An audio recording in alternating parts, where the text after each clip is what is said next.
Thanks for watching me to all knowledge Adda में आप लोगों का स्वागत है। आज मैं आपको आत्मकथा के बारे में पढ़ाने जा रही हूँ। किसने कौन सी आत्मकथा लिखी है उसके बारे में। तो सबसे पहले अर्धकथनांक, जो कि बहुत ही पूछा जाता है, तो ये किसके द्वारा रचित है? बनारसी दास जैन जी द्वारा।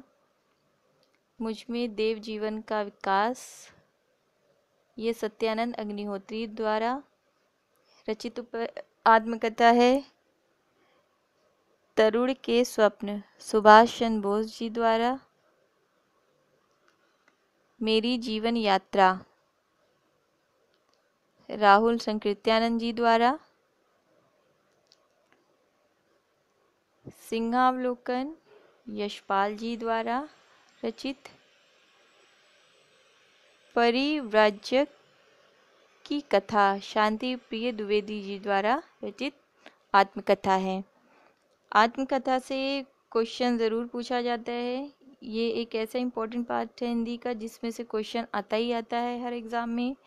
तो इसलिए मैंने आपको स्क्रीन पे आत्मकथाएं लिख के उनके रचनाकारों के साथ लिखी हुई हैं, तो आप उसको ध्यान से पढ़िए जो कि मैं पढ़ा रही हूँ। शांति प्रिय जी का मैंने बताया आपको। परिव्राजक की कथा। अब आगे है मेरी आत्म कहानी। इसको ये चतुरसेन शास्त्री जी ने लिखा है। अपनी खबर, उग्र जी द्वारा लिखित है। मेरी असफलताएं, बाबू गुलाब राय जी द्वारा। मेरी असफलताओं को पूछा भी गया है पिछले वर्ष के परीक्षा में, तो इसको याद रखिए। बाबू गुलाब राय जी द्वारा रचित मेरी असफलताएं।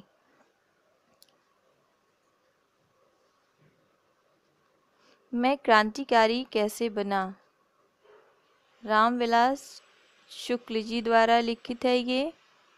क्या भूलूं क्या याद करूं, नीड़ का निर्माण फिर। प्रवासी की डायरी, 10 द्वार से सोपान तक। क्या भूलूं क्या याद करूं, ये क्वेश्चन भी पूछा गया है। नीड़ का निर्माण भी पूछा जा चुका है, हरिवंश राय जी बच्चन का है ये। प्रवासी की डायरी भी पूछी गई है। 10 द्वार से सोपान तक, इसको भी पूछा गया है। तो आप इन चारों को बहुत ही ध्यान से याद करिए। अब आता है चांद सूरज के बीरन। इसको जो है देवेंद्र सत्यार्थी जी द्वारा लिखा गया है। राख की लपटें, पुरुषोत्तम दास टंडन जी द्वारा रचित है ये। 60 वर्ष एक रेखांकन, पंत जी द्वारा। राख की लपटें भी आ चुकी हैं एग्ज़ाम में। जो क्वेश्चन आए हैं उनको मैं आपको इसलिए बता रही हूँ क्योंकि क्वेश्चन रिपीट भी होते हैं, तो इसलिए वो रचनाओं को ध्यान देकर थोड़ा सा ज़्यादा पढ़िए। 60 वर्ष भी आ चुका है जो कि पंत जी द्वारा रचित है। हरिवंश राय जी बच्चन की सारी आत्मकथाएं पूछी जा चुकी हैं। मेरी असफलताएं, अपनी खबर, सिंहावलोकन, मेरी जीवन यात्रा, ये सब पूछा जा चुका है, तो आप इसको ध्यान से पढ़िएगा।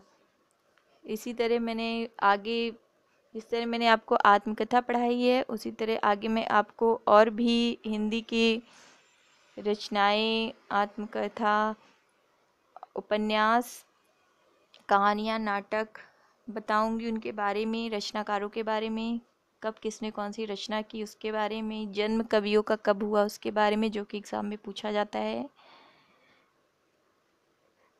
तो ध्यान से इन सबको जो मैंने स्क्रीन पे दिया हुआ है उसको ध्यान से पढ़िएगा। मेरे वीडियो को ज़्यादा से ज़्यादा लाइक करिए, सब्सक्राइब करिए, शेयर करिए। आगे मैं आपको और भी जानकारी के साथ मिलूँगी हिंदी की।